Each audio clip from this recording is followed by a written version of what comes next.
2, 1. Hello, ladies and gentlemen, and welcome back to Delusions of Grandeur. I am your host for today, but I think that I'm going to be having some help from my fiance on this one. And welcome, Boris, back to the show. Hello. Thank you. Hello. Welcome back, Krol. Thank you. And Tammy, thank you for coming back on the show. Hello. So today's movie was filmed in 1983. It was directed by John Carpenter. And it was based on a Stephen King movie, or Stephen King book, I believe from 1979, of the same name. And the films, well, let me just tell you what IMDb says about the film first. The film is basically about a nerdish boy who buys a strange car with an evil mind of its own, and his nature starts to change to reflect it. That's what IMDb says about the film. That's pretty vague, but it pretty much knocks basically what basically happens. But the film stars Keith Jordan as Arnie, John Stockwell as Dennis, Alexander Paul as Leigh, Robert Prosky as Darnell, Harry Dean Stanton, before he was in his Green Mile role, as Junkins, and Christina Belford as Regina Cunningham, and so on and so forth. So let's go around and get our first impressions of the film. Boris, why don't you tell us, was this a first time watch for you, or what were your first thoughts on this film? Yeah, today was the first time I watched this movie, and you have chosen it. I must say I'm really glad I watched it. If it wasn't for you, I probably wouldn't have even discovered it. Although I find it kind of funny that for weeks now we have been dealing with movies about the devil, demons, and so on, and this very night on Halloween, on no other day than Halloween, we actually did something completely different. But the movie was really very good, very interesting, very suspenseful. I really enjoyed it a lot. It didn't take too long to get interesting, and maybe I found the ending somewhat saddening. I wished it had ended differently, but I still enjoyed it quite a bit. Okay. Going over to you, Krol. Was this a first time watch for you? No, I watched it when it first came out. I was about 10. I could have sworn the car was black. My memory is just not what it was, I guess, because it's red. But awesome car. I mean, it's gorgeous looking. It wasn't so gorgeous when he found it. Like I wouldn't have given it a second glance, but I guess had some kind of power to attract him or something. Because he was just right away. Just glanced at it. Did you see it in the theater at the time, or no? Okay, so you must have watched it at home when it first came on. Yeah. So it might have been a few years after. But yeah, I absolutely I enjoyed it then. I enjoyed it a lot more now. I mean, it had somewhat of a happy ending for Stephen King. If you watch Stephen King movies, it doesn't have happy endings. Which is the great thing about Stephen King, because everybody else has happy endings, and one of his more famous one is Cujo. In the book, the kid dies, and in the movie, he doesn't. So it's like, well, so they made it a little bit for TV, not quite as bad, but yeah. Well, If you want happy endings, don't watch Stephen King. it's quite obvious with book to movie adaptations of Stephen King novels that often the director often changes something of an aspect of the writing, but it all depends on whether it comes out horrifying to the audience than more to the fans of the readers than anything else. Because to me, television and movie audiences are totally different than readers of the novels themselves. Going over to you, Tammy, was this the first time watch for you? Oh, no, of course not.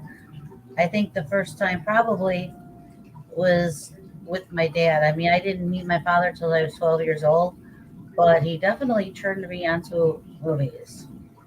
So he seemed to have liked from the beginning a lot of the same stuff. He knew that on my own, I watched a lot of the old black and white ones and things like that. So when he turned me on to movies, he knew which ones that I think that he thought I'd like, And this one, I'm a big Stephen King fan. I've read a lot of his books, and this happens to be my favorite movie of his. I like them all, but this happens to be my favorite one because I am somewhat of a car buff, and I think it'd be really cool if my 1972 Grand Prix would do that. Man, I don't like that dude. Go get him. Now, you know what kind of car that is, don't you? Yep. What is it? It's a 1958 Plymouth Fury. Okay. And there were some other classic cars in this movie, correct? Right. His best friend has a 68 Charger, and the bad guy, Buddy, has a 67 Camaro. So. Okay. So, out of all of the classic cars that were in this particular film, which was your favorite out of all of them? Mine? Yeah. My favorite one was the Charger. I mean, yes, I do like Christine, and she's a hot-looking car, but I like the Charger the best. Okay. Just because I've had the opportunity to play around with the Charger and had fun with one, so. Well, let's get into a little bit of the plot here. So, in the very beginning of the film, if you saw the version that we saw, or if you saw one that would have come on TV, the very beginning of the film starts out with the purr of the car, and the revving of the engine. And then after you hear the purring of the car, the engine itself, it's after that it goes. You start hearing the song "Bad to the Bone." Well, just so you know, a little thing that is not the actual engine for that car that you heard purring. They were using a Mustang engine that was kind of souped up to make that. It wasn't the actual engine of that car. Okay. Well, we lost Krol here for a moment, I guess. But yeah. I'm sure we'll get him back. Also, not to interrupt you, Han, when you get to the assembly line and you see all the cars lined up, all the cars that are not red, because Christine's the only red one, that was the actual production color that came out at the time. Red which is what Christine is, was not. Okay. So I guess Krol, when it gets to that production line, that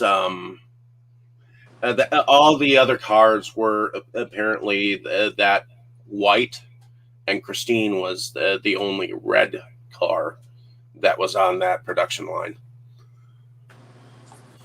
Nice. So, but in this very beginning shot, we get kind of like the birth of Christine, because this was 1957, even though it was a 1958 car. And it was in Detroit assembly line. But you know, most dealers nowadays, even back then, starting like in June, they're already putting out the next year's car. So even though this was a 57, yes, it is a 58. But in this birth scene of the car, you get two very distinct kills. Well, not really kills. You get an injury of a man that apparently is trying to work on the car, and his hand is in the open side of the not the trunk, but the Hood. The hood of the car, and the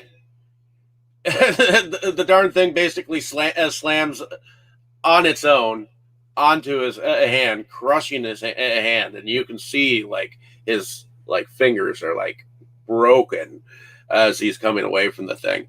And right after that, another worker gets into the car, and because he disrespects the car by bringing his cigar and ashing on the seats, that is exactly why Christine has what happens to him, which I guess is another one of those great cinematic moments, because you see him get into the car, he ashes on the seat, and then of course when the assembly line workers go and break for lunch, the supervisor comes over and sees the car, hears this music begin, and he opens up the door, and basically the dude just falls out dead.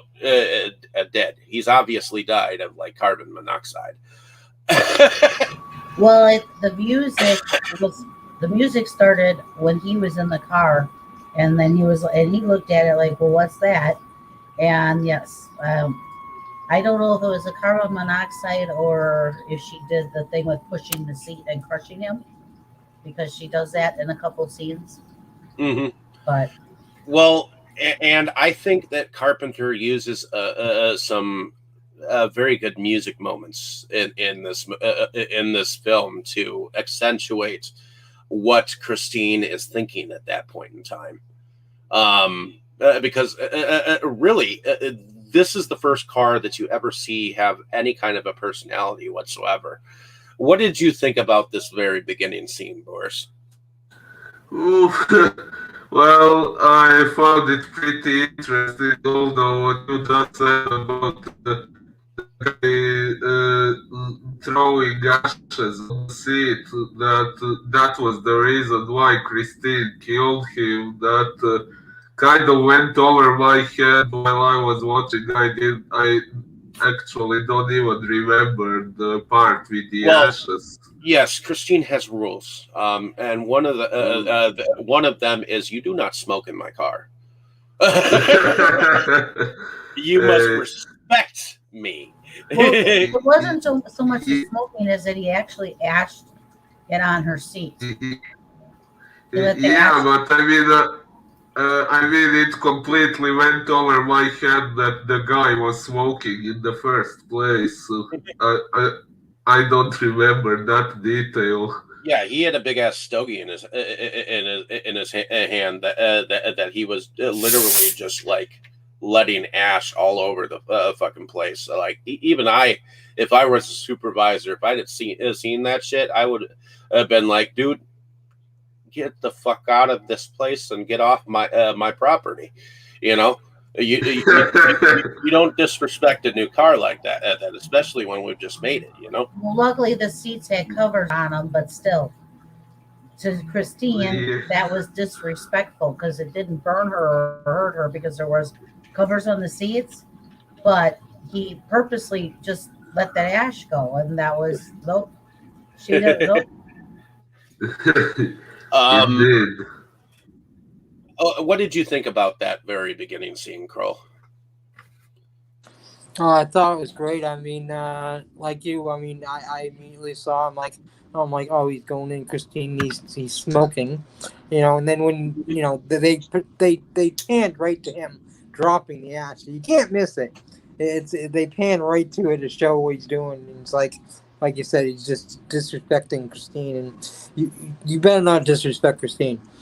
She doesn't like it. She doesn't like it at all. Nope.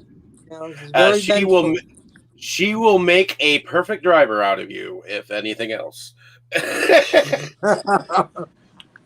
Because back in this day, this is when actually people actually followed the rules and read their manuals. Yeah. I think the music is awesome. I mean, I remember the music. Bad's Bone is one of my favorite songs. I used to sing it on karaoke all the time. And no, I won't sing it now because it wasn't very good, but, you know, still, I did anyways. Mm-hmm. Yeah, that's the thing about a little note on that Bad to the Bone song.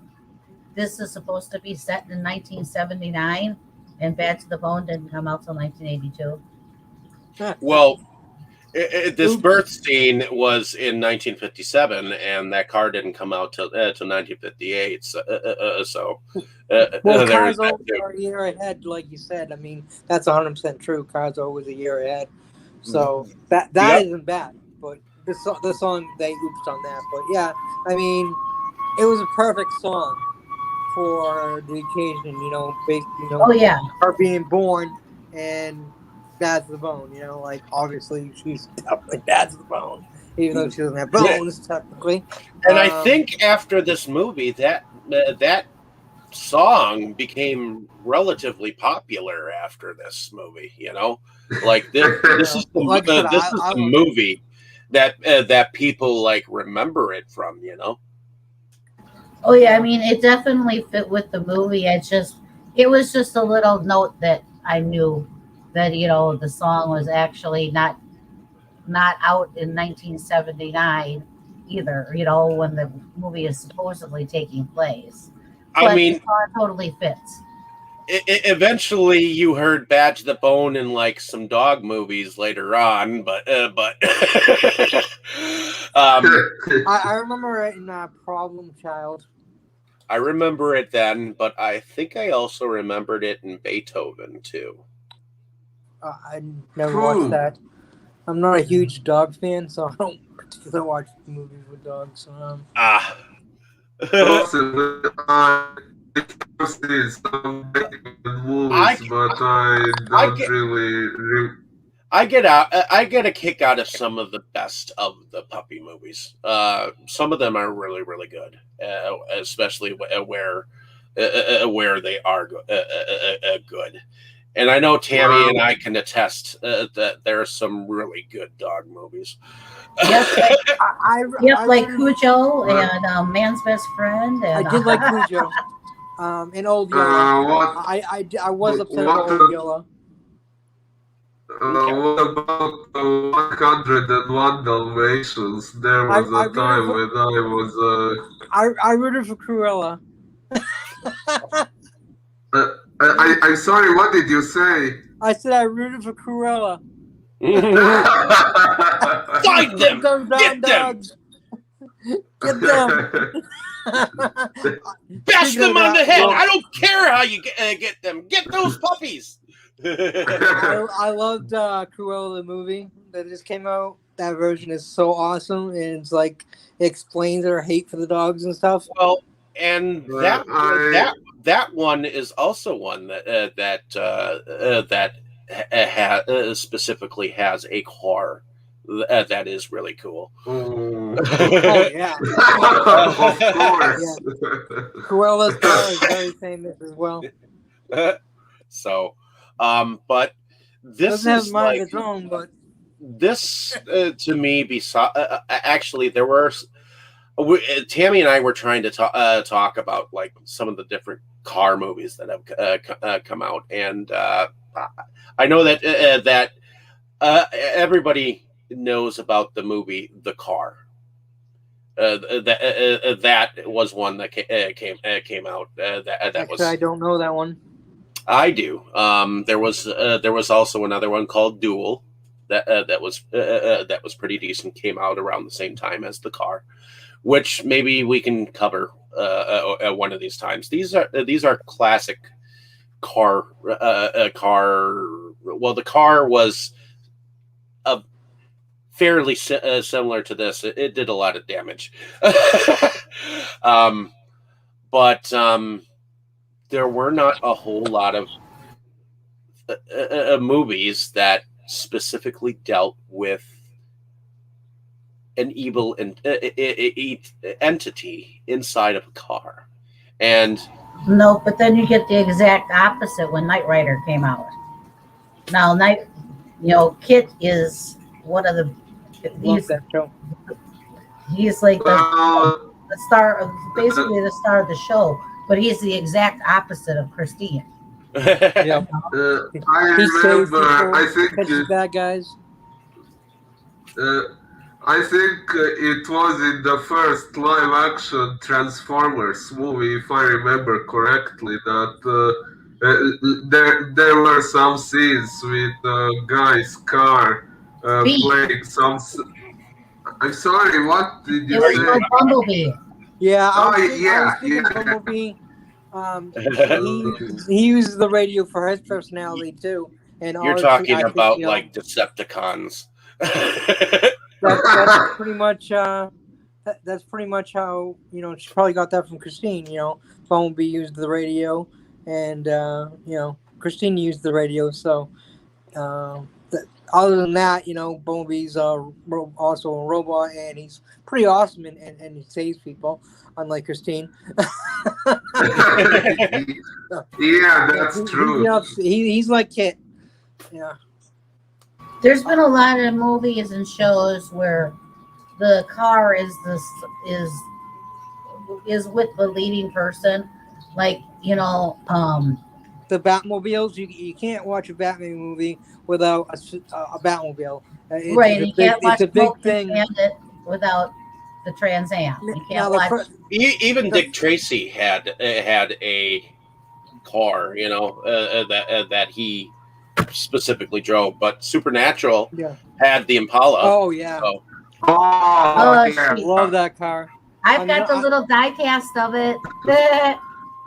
Now, my favorite Yeah, car if you- is actually Burt Reynolds' Trans Am. I fell in love with that car. And Smokey and the Bandit. Yeah, smoking. And then Dukes of Hazzard with the Charger. Yeah, I mean, of course, you gotta love the General Lee. Yes. Except for the fact that the doors don't open. I wouldn't have liked that. Not when I was younger, definitely not when I got older. Yeah, just climbing in through the window was not like. I always thought, like, why didn't they ever get that fixed? I mean, it was cool looking for them, but why wouldn't they get that fixed? So Because it was considered a race car, and most of the race cars, even nowadays, the doors don't open. It's like for safety. I get that, but it wasn't their race car. Well, they did race a lot, but still, He had the roll cage in it. Another They movie still- that we talked about before we came on the show, Tammy and I, was The Wraith, which was basically an alien car, basically, that basically came to the help of some people and ended up like racing against people and killing them for doing something bad to someone at one point in time in town. And it was an interesting film. So there have been many different vehicles used, kind of like a Venom car. kind of.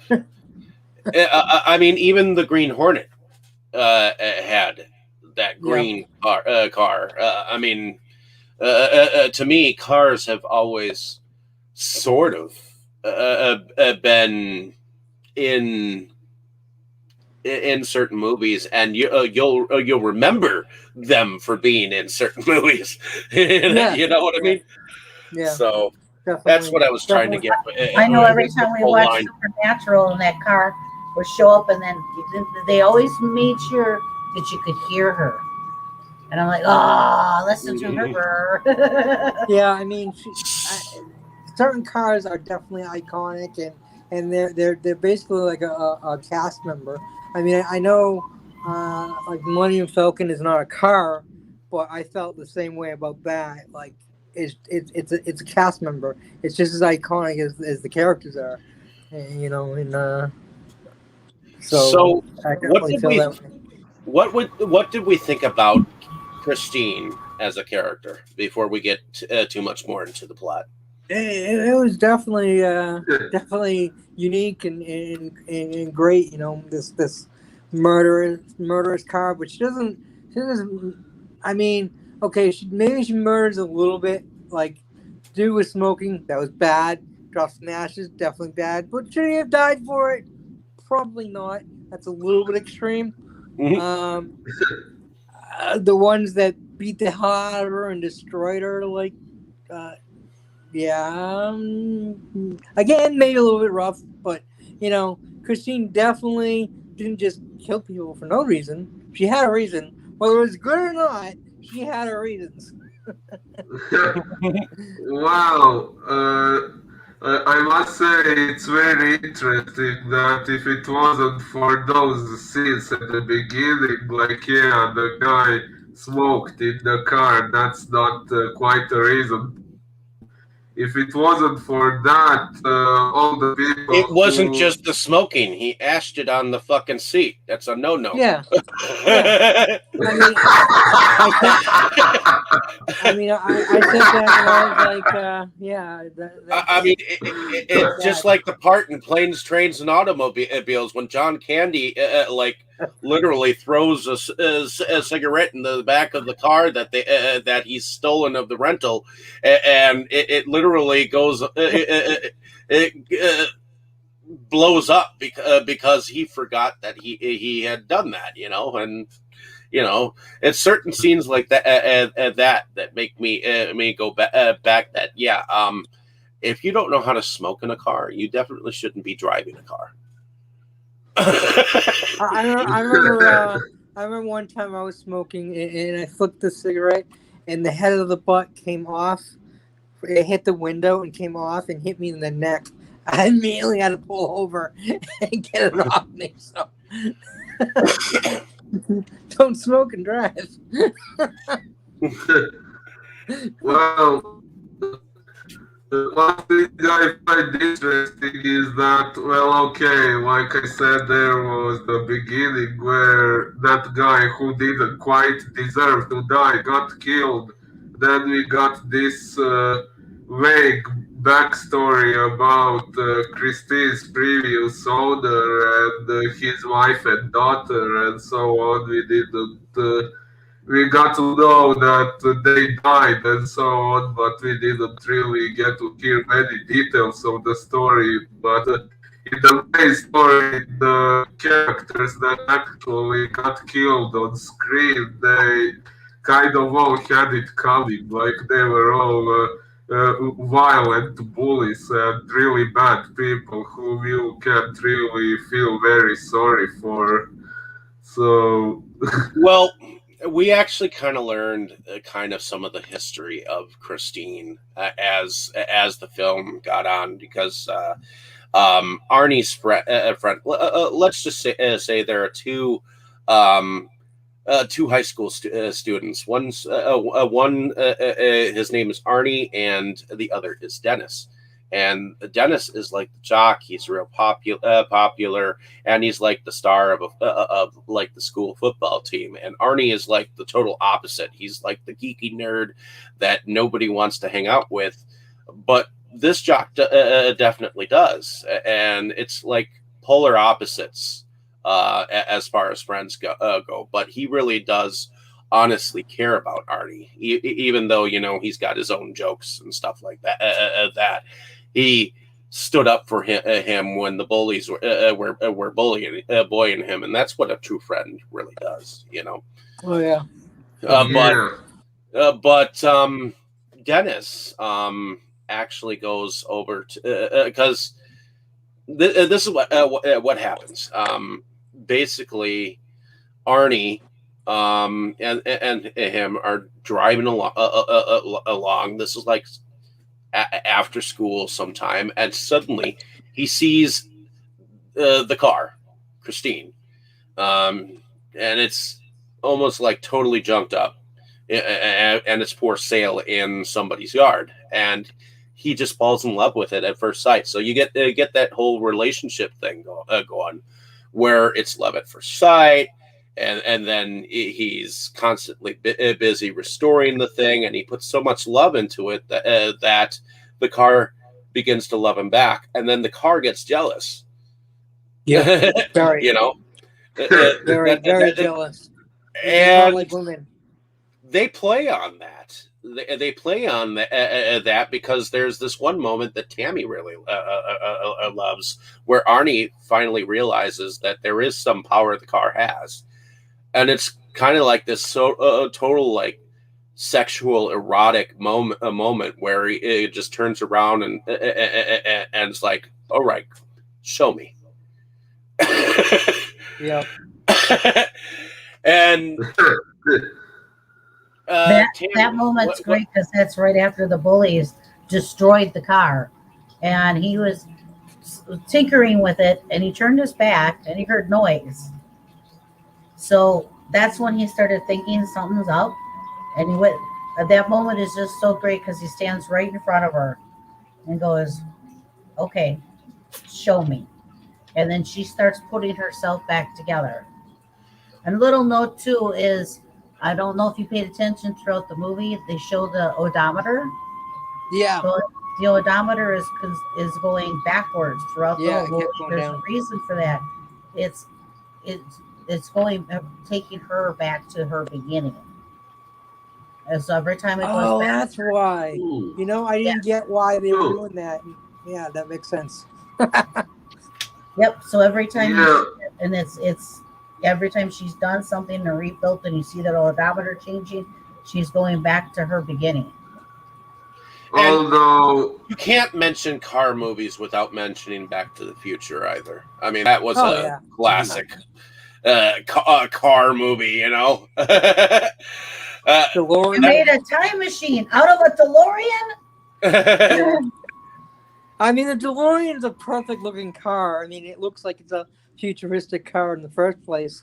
So, it definitely was a perfect car for that. I couldn't imagine that movie with any other kind of car. It was just the DeLorean just looked like a. I mean, the doors open upwards. Like. Mm-hmm. That doesn't happen with cars. That's weird, but it was perfect for that car, and it's just like whenever I've seen DeLoreans a few other times, and it's like I'm half expecting to see the time complex what's it called, the time machine thing makes the flux capacitor. Flux capacitor. That's the word. The words. Yeah. It just looks like it's part of the car, It's just a little note about DeLorean and me though. My Grand Prix, the 1972 Grand Prix, was designed by DeLorean. Oh yeah. So if you look at like a 70 and the 71, it doesn't have like the point on the trunk and the extra points in the front. I always tell everybody, like, how can you tell the difference? It's because the 70s and 71s have no butt because they're flat across. Where mine's got the point, and that's because DeLorean designed my car. Well, and there's a unique thing also. Her 1972 Grand Prix actually got a Johnny Lightning car. When DeLorean died, he put a contest out there of the specific make and model of that year of the 1972 Grand Prix, and her mom sent in pictures and her information about the car, and she won the contest. So there is a little miniature Johnny Lightning 1972 Grand Prix 4-screen car made for that year. And it's my car because it's a picture of my car, and it has, well, it was my mom's at the time, but it has her name underneath the little picture in the background. So when I'm at car shows, that little thing is actually my car. It's not just some 72 Grand Prix that they decided to make the thing of. It's mine. That's cool. But in any case, getting back to the film, there was a really good bully scene in here, and I like the fact that films touch on that gray area of bullying from time to time, because bullying can be a really nasty thing, especially if it's done to you. And Yep.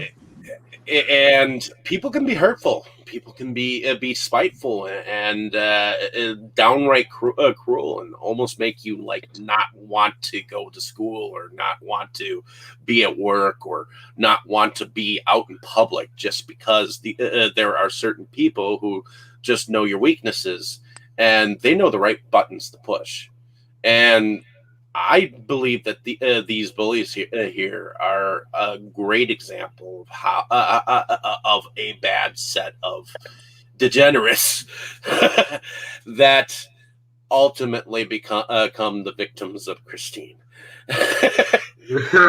What did y'all think about this bully scene? Well, I kind of wonder why you would call bullying gray area in the first place. I have usually heard that term being used for things that people can debate about whether they are acceptable or not. When I think bullying is not acceptable at all, there is absolutely no valid justification for bullying someone, in my opinion, at least not someone who has never done any harm to you. So I completely think those guys got what they deserved. I agree. There should be no reason why anyone should do that much harm. I think it was a good additive to the movie, though, because it showed real life. It showed what Arnie was going through, and then showed Dennis sticking up for him. And then once things started happening with Christine and how Arnie turned himself around, you know, even though he had gone through all this with the bullies, you know, I think it was important for it to be in there, because I think the biggest reason Arnie got Christine is that he felt like a nothing. He felt like a nobody. And then when he looked at her when he first bought her, that's how she looked. Well, at this point in time, his life was always controlled. His parents seemed to have like an iron grip on his life. I mean, God, they should have let him at least have some breathing room. You know, I mean, they seemed to be like really hounding him at first, but then it seemed like they were actually acting like parents, like midway through, like they were just worried about him enough that they wanted, you know, the best things to happen to him, I guess, towards the end. But I really do think that they were suffocating him. Oh yeah, at the beginning I really hated them. Later on they seemed more okay. Yeah, I was like, But wow, that mother's a bitch. I was like, what, you know? Back to the bully scene. Yeah, I was bullied in high school and stuff. So I mean, not to the degree that I had a knife pulled on me, but other stuff. And yeah, so I totally get that. It's definitely horrible, and they touched upon it, and they showed it in a different light, and you know, those bullies got, you know, they got it back. I mean, in spades. They tried to bully Christine, and you don't bully Christine. Christine bullies back, and she's a lot worse. I mean, she definitely gunned him, and like I was gonna say earlier though, um, she seems to kill guys when she has a reason. Women, I She mean, just gets we, jealous over I mean, it. we don't know what happened with the daughter. I mean, I guess that must have Um, been jealousy, from what I light understand, jealousy. But I'm thinking that the daughter just was getting in the way of the relationship, just like the wife yeah, did. yeah. But you know, kills his 5-year-old daughter. He doesn't get rid of the car, um, and then kills his wife. And he does get rid of the car, but it comes back, which they never explained that. I mean, he did ask like when you come back, and they never touched upon it again. Um, but yeah, and then I like maybe well, how I like how Roland said that though. He's like, you know, I made him get rid of the car, but he came back 3 weeks later, and he just said it like that. And Dennis is just looking at him like, what? What? what do you mean came back? Yeah, exactly. Yeah. uh, well, one thing that kind of left me wondering was if Christine could self-generate. Why was she in such a poor condition when Arnie bought her in the first place? I Probably. think to attract him. I mean, he said himself that he felt ugly, and Christine, he felt looked the same, but he could fix Christine up where he couldn't fix himself up. So Well, it's yeah, like, I like how Arnie said it. He said that well, Christine is the only one that is just as ugly as me. You know, so right, I do like that you brought that up. yeah, Horace, with what you're saying about how did she get to that state? Because Roland, the man that was selling the car, his brother had died, and it was his brother's car. So her companion died. So she just got dilapidated because she had Roland didn't love her. Roland didn't want her, but his brother loved her, and his brother thought, the world of her. But now the brother died. So then so that's how she she got to let that. herself go instead of you know, most women are the opposite. You know, where But they're like, Arnie was the first guy to come along and see her for what she was, a beautiful machine, and he right, put a lot of attention and detail into her. And mhm. to Christine, that was like love. That was like, uh, the first male to pay attention to her and give her life. And to me, that imbued her to Arnie to an extent where the car, in fact, fell right back in love with him, right into love with him, not back into love, because this was love at first sight for both of them.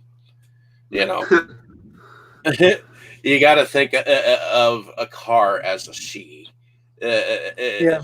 in relationship to, and that's the thing. Whenever a man owns any kind of a vehicle or ship or whatnot, she's like, oh, that's my girl, that's my baby, Yeah. yeah, Yeah, anyone will refer to as, oh yeah, she gets me to point A to point B, so I talk about my grandpa yeah, like that too. That's my baby Pre, and my truck is Drake.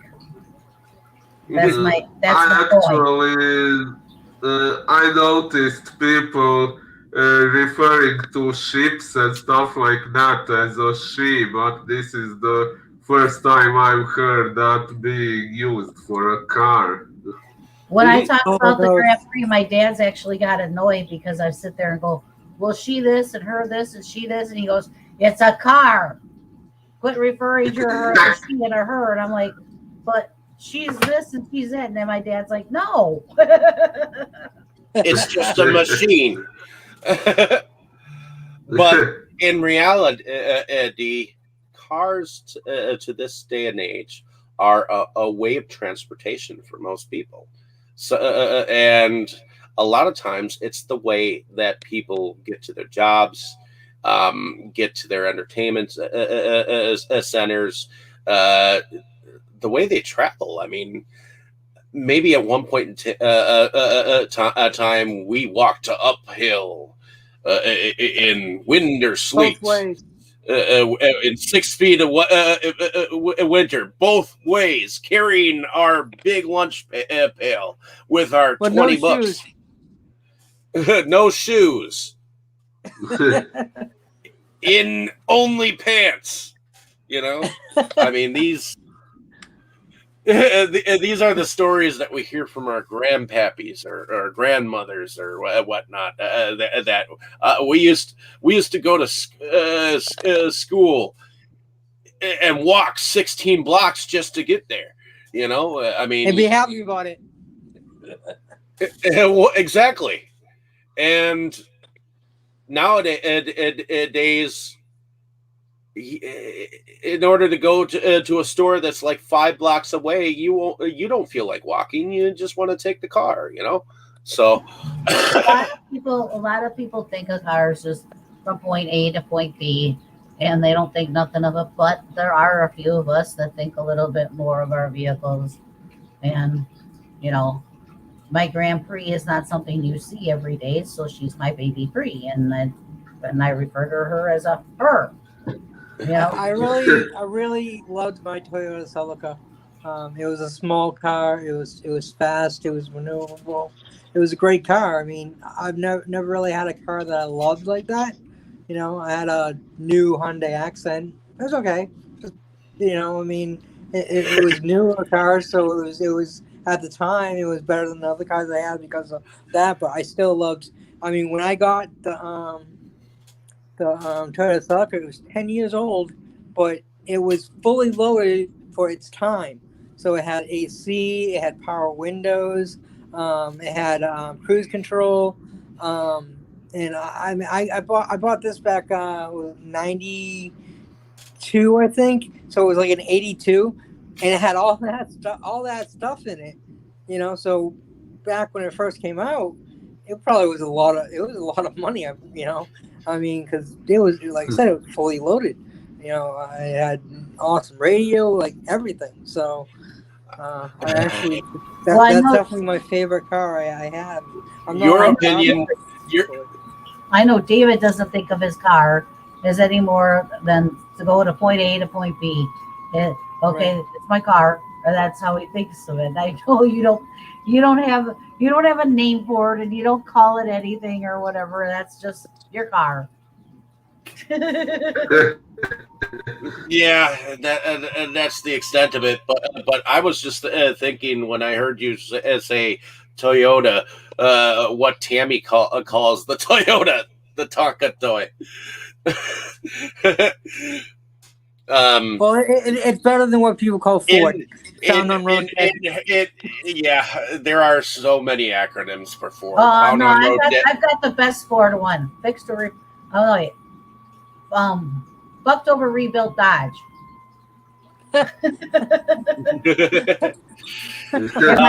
my buddy loves Ford, so he calls it first on race day.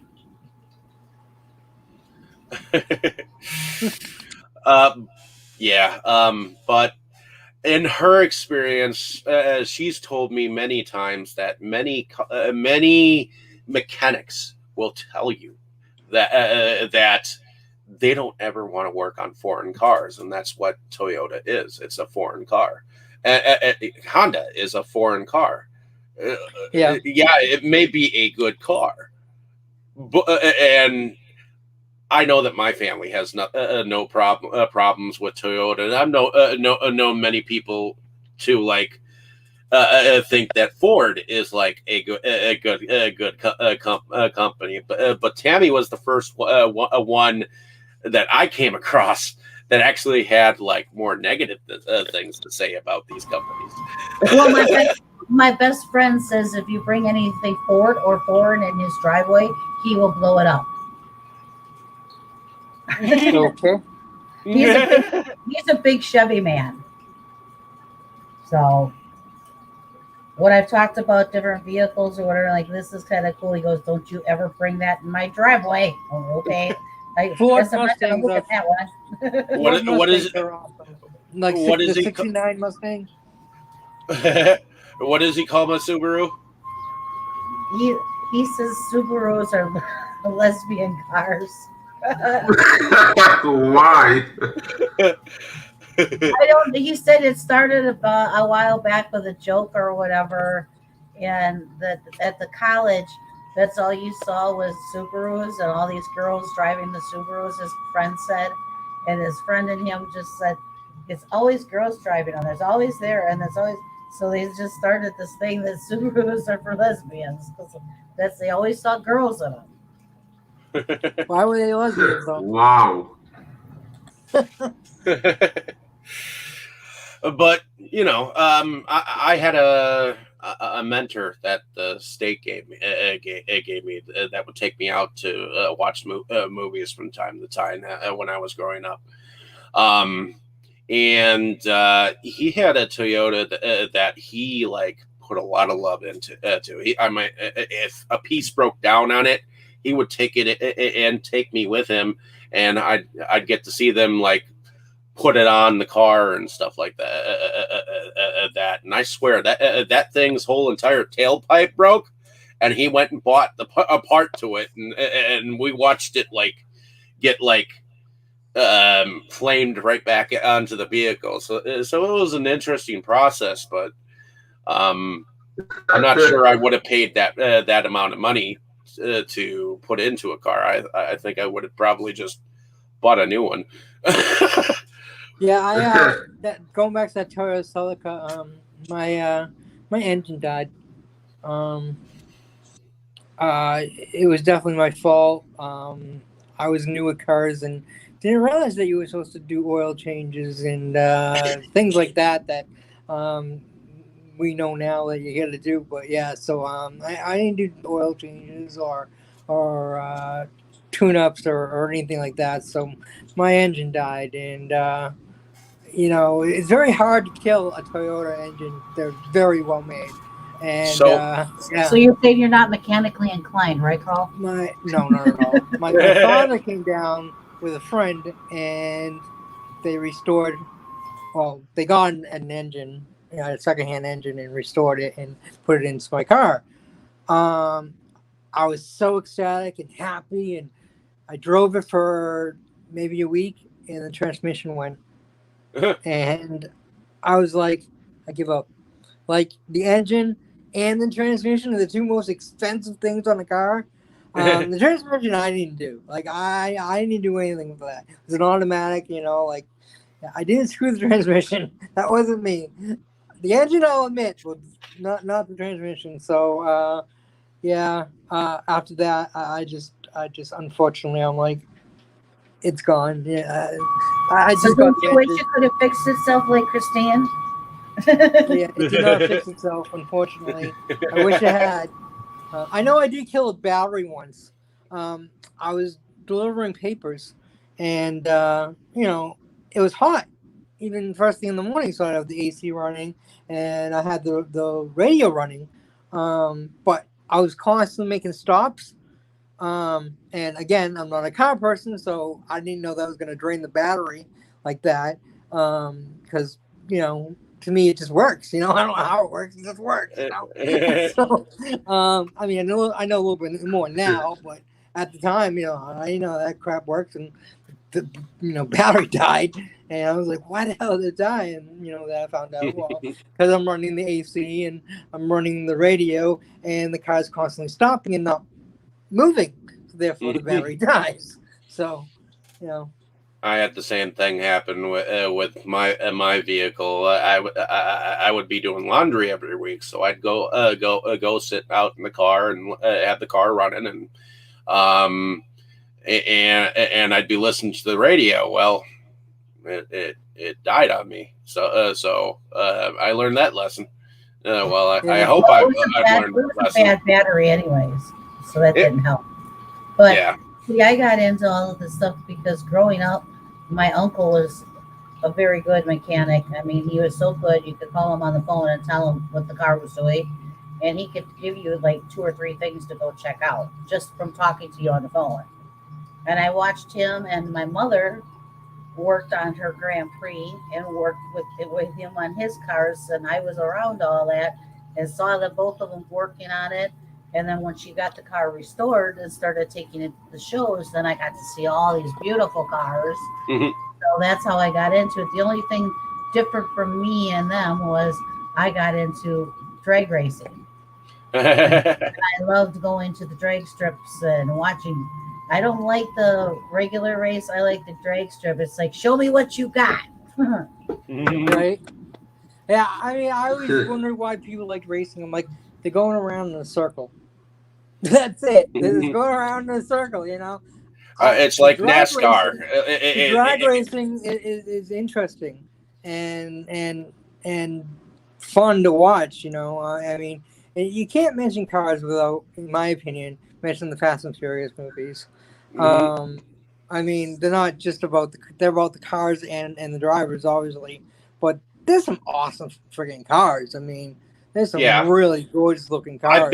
I've been meaning to do a Fast and the Furious marathon with Tammy, and she keeps shaking her head no at me, but well, weird. She didn't get into them at the time, and the thing is, I've gotten her into a lot of the classic movies just by pushing her to. Just watch it. Give it a chance once. I mean, we can skip the third movie entirely if you really want to, but because that was the worst. You can skip the second one too. But I actually didn't mind the second one, but didn't Dominic have a Charger? Like everyone had these fancy new cars, and I'm pretty sure I'm not a car expert, like I said, but I'm pretty sure he had a Charger, and. That his car was kick ass. I mean, he fucking destroyed all kinds of cars. People looked at his car like, "Oh, you got this crap, and we got this new car," and you just blow them away.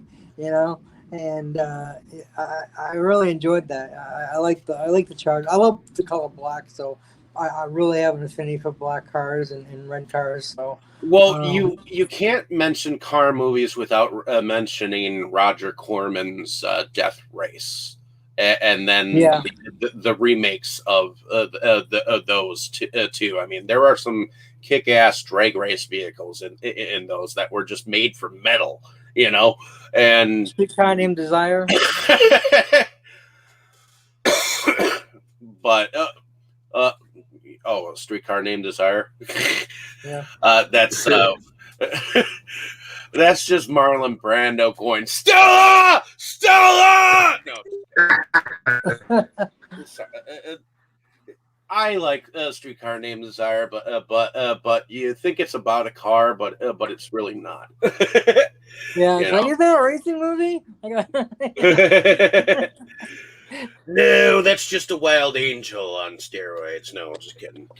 Well, how about DC Cabs? There's I know it's about cabs with their cars and that would be like the beginning of Taxi Driver, and that era of filmmaking. I mean, you do have taxi movies where they use taxi cars.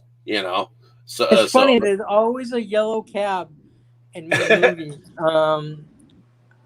You can go anywhere in the world just about, and ask for a yellow cab, and you're more than likely gonna find one where you're at. It's really Well, funny. we have a taxi driver who lives in our building, and that's not a yellow cab.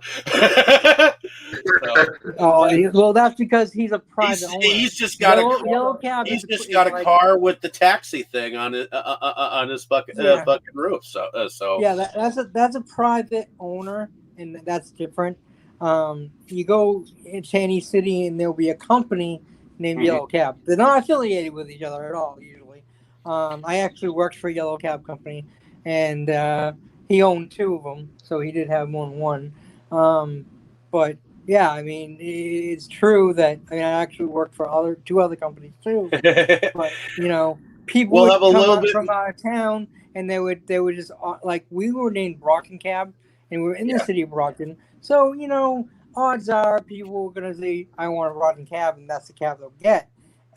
Name's a big thing, but Yellow Cab is so well known anywhere that you just go on a Yellow Cab, and so their name was even bigger recognition. So it's kind of funny. And then we had the third company that was Cowan's. It was named after the owner. And yeah, obviously that company didn't do as well. Who the hell remembers that? They're like Cowan's. They couldn't even remember the name. So, Tammy, what kinds of vehicles have you owned over the years that would be considered classic cars? Well, my first car was a 77 Grand Le Mans, and it looked like it belonged in the junkyard, and it was baby blue. And I pissed off a lot of guys with that car because I did drag race with it, and I won a lot of times against cars that were very pretty. And then they'd sit there and go, "What do you got under the hood?" And I'm like, "You don't want to know." And then I had a 79, what was that one? Oldsmobile. And that was nice, except for it burnt up in the middle of Mayville and the only stop and go light while I was driving it. And you made front page paper. Yes, there was a picture of it in flames and a picture out of flames. So, kind of like Christine. yeah, and then I had a 84 Cutlass. So the fun part about that is I ended up going out with a guy who had an 84 Cutlass.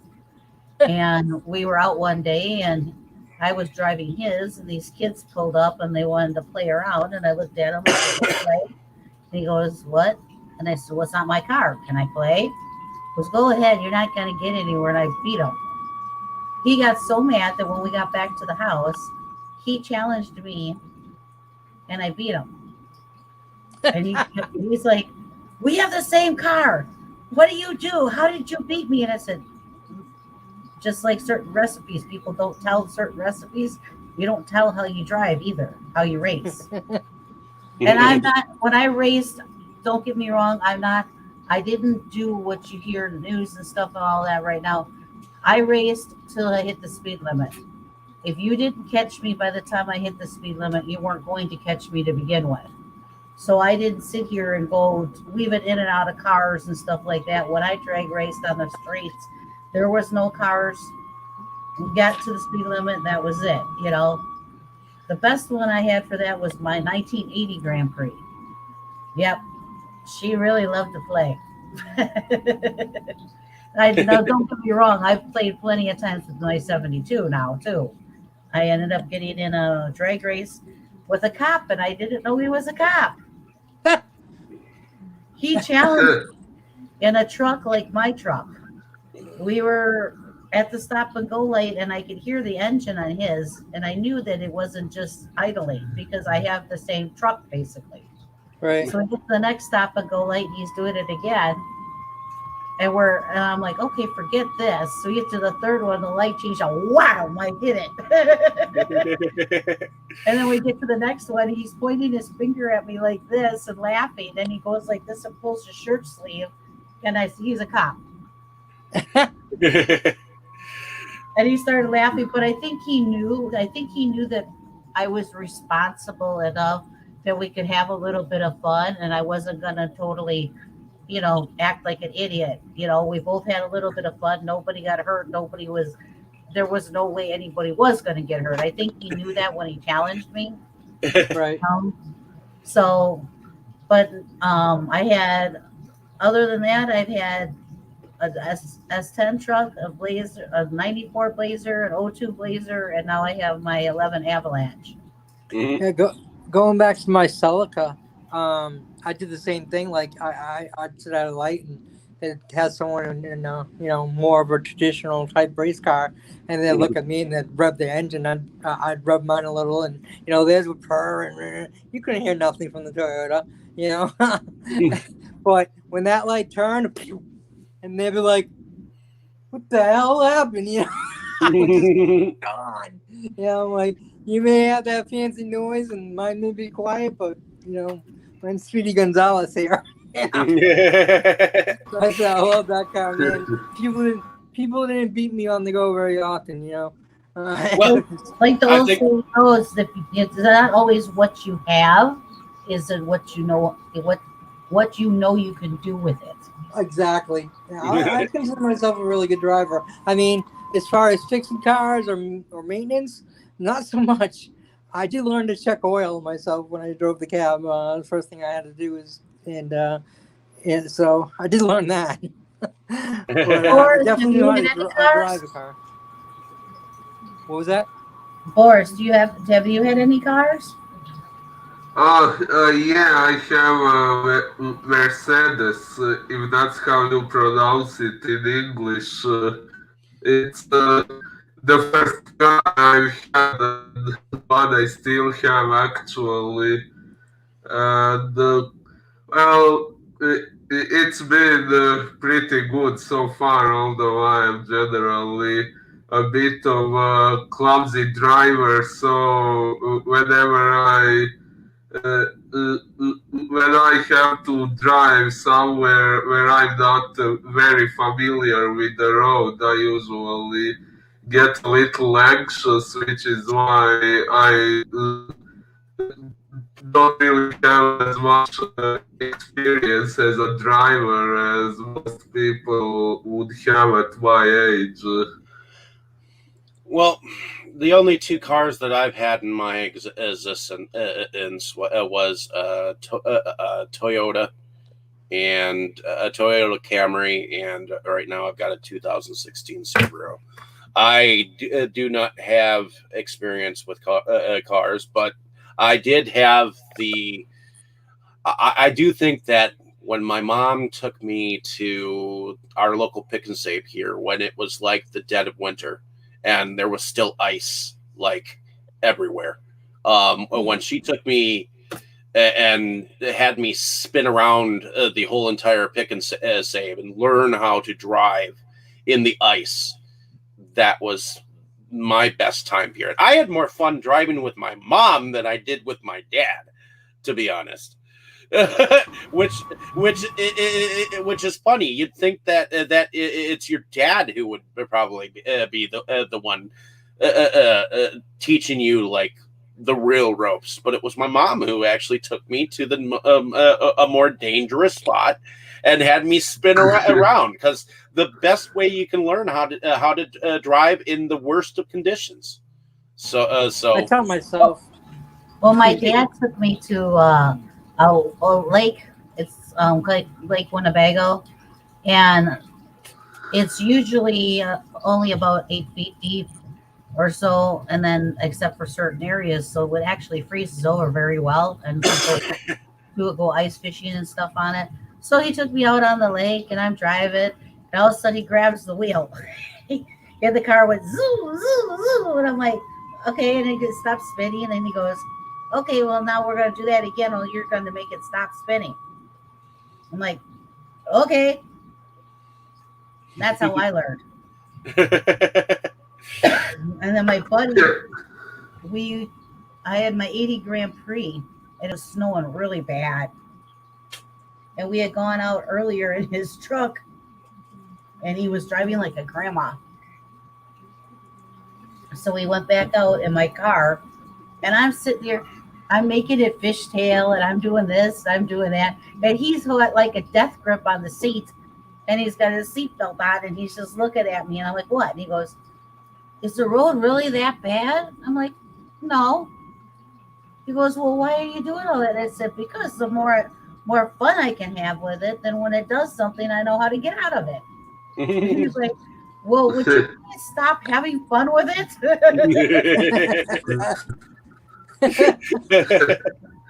Have some Well, fun when I'm not with you. in any case, speaking on the part of fun, I think we ought to get back to the movie here. I know we were having a blast talking about that stuff, but I think that kind of all kind of goes with like the territory of a car movie. I mean, your experiences driving a car. You're watching these this car movie, and you're thinking, I would probably never do that, but you Right. know, you're seeing this stuff in action. You think, oh, it looks so cool, but when you get out on the road and there's other people around you, you're like, I don't really feel like driving Christine against that car, you know, or No. To me, the best part was when Christine went after the bully in the Camaro, Oh, yeah. and they Oh. backed up together. They went forward together, and he's Yep. getting all mad, and Christine is just staying right with his ass. That was so is- cool. that is a great scene, and you have to think that whoever was like driving Christine at that point in time had to have been a very good driver, Yeah. to be able to do that, keep up with that car, the same Huh. way that it did. And I think this is a great revenge movie too. To be honest, Oh yeah. except Oh, it's yeah. more of like a lover that is getting revenge for the damage that was done. I mean, that was brutal what they did to the car. I mean, he took an axe and or actually it wasn't an axe, it was a sledgehammer, I think. Sledgehammer, And he just brutally knocked the shit out of the car, and his buddy he took a knife and slashed the fucking leather seats. That was brutal Don't as forget all. somebody defecated on the. Oh, yeah. When that fat kid got killed, I was like, yeah, get that fucker, because he was definitely very vicious. The way he broke the radio, and with the car and everything, and he was probably the one that shit on the car And too. the way Christine went after him in that tiny little fucking alleyway, and Yeah. then when you thought that Christine couldn't go any further, and it just smashed She, its like- way through like a to him. transformer. That was fucking awesome. Yeah. it Oh, was. indeed. I wish they had actually shown the car smashing into him, but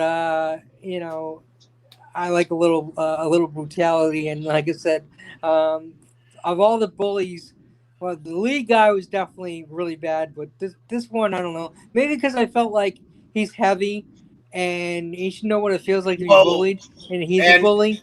He was So- like the head bully is like number one because when yeah. we saw When he that bully grabbed- scene, he grabbed the Genesis nuts. Yeah. yeah. I was Oh, like, what a fag.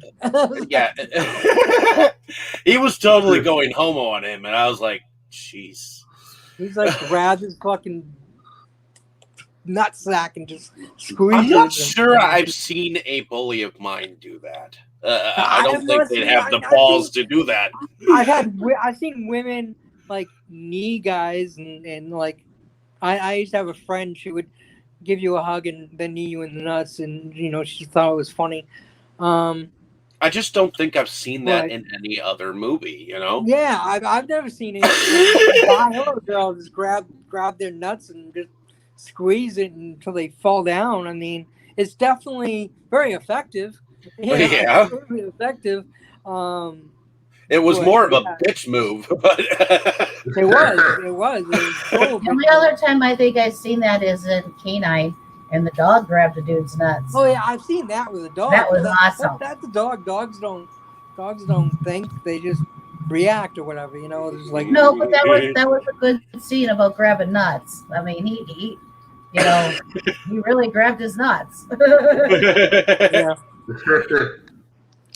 I wonder how the actor felt doing that scene. You know, like, Well, I know how Arnie somewhat felt about what's her name grabbing his in the car. I mean, that wasn't the only nut grabbing scene. So I guess Carpenter's into nut grabbing. So, well, you know, when a girl is caressing and grabbing your nuts, and another guy is grabbing and squeezing, is totally different thing. true, but I have to mention that it wasn't the only nut grabbing scene. You know. Oh, you're right. It was not the only nut grabbing scene. But We can do our favorite nut grabbing scenes. If Boris, you're so quiet, you got to put something in on this. Yeah, well, it were really two quite different contexts of not grabbing my interesting human connection. I wouldn't have thought of it myself. but it is kind of interesting how several people go down for that lower region. So it's definitely a cinematic moment whenever it happens. So, but which evidently isn't that much since some of us don't even remember seeing it elsewhere. So, but in any case, moving on. So the we talked about the Christine, how it followed that Charger's, like well, not the Charger, Camaro's every move, and then that gas station explosion. And did you notice that it was called what was it called? Mobico. Well, to me, I took it as like a combination between Mobile gas station and Amoco, which are two different gas stations. Oh, well, okay, I'm from Croatia, so I wouldn't be familiar with those. Well, they said they actually built that though. Yeah, they did actually build that because originally it was just unbuilt ground or whatnot. Yeah, a vacant lot. So they probably had to come up with some name, and well, maybe somebody said Mobile and somebody said Amoco, and they just said, well, why don't we just combine this? We built this stupid thing. Well, I'll be honest. I actually know a little bit about Amoco's beginnings. Originally, it was called Standard Oil, and it was, I believe, owned by John D. Rockefeller or something like that. And it was one of his properties at one time, and then ultimately he ended up meeting up with Andrew Carnegie, and Andrew Carnegie was into metals at the time, so he built the Transcontinental Railroad with John D. Rockefeller so that he could transport all this oil all over the United States. So that's pretty much kind of the history. I never even heard it. Huh? I never even heard of Amoco. You haven't even heard of Amoco? Yeah. No, they got Texaco here. Texaco? Yeah, that's what I was thinking when I heard the Mocha. I was thinking. Well, maybe they were Texaco. thinking. Maybe they were thinking that too. I mean, Amoco. I don't know. I studied John D. Rockefeller in high school, and I just thought it was kind of cool to interject some of that. So. Oh yeah, it was. Well, this was supposed to be taking place in Detroit, so who knows what Detroit had for stuff, you know? Very true. But interesting you mentioned Texaco, because Texaco was the gas station that was mentioned in Back to the Future. So, but in any case, moving on forward, we get the scenes here where the gas station explodes, Oh. and then I like Harry Dean Stanton's character where he comes to Arnie and he basically like sits on the car and basically he's there to check into his story and see what he knows. And Arnie acts very guilty. I mean, his car is completely back together. The night before his car, or was it the night before? I think it was the night before. That his car is smashed. Shit. I'm not sure anymore. Maybe it was several days. I don't know, but he was basically asking him how he got the car back into shape so quickly. He must be some kind of a mechanic, Yeah. Well, after they smashed the car up and cremated destroyed the car, and all of a sudden it's in pristine condition, and that the fat kid they had found dead and he wasn't so pristine. I love Jimmy said to the cop when they said they had to scrape him up. He goes, "Well, that's what you do is shit. You scrape it up." That was a great line. It was, and he was like, "Don't be an asshole, or don't get smart with me, kid." Yeah. Yeah. But you definitely could tell that Arnie had no love lost for the guy. I mean, whether or not he killed him or not, he definitely.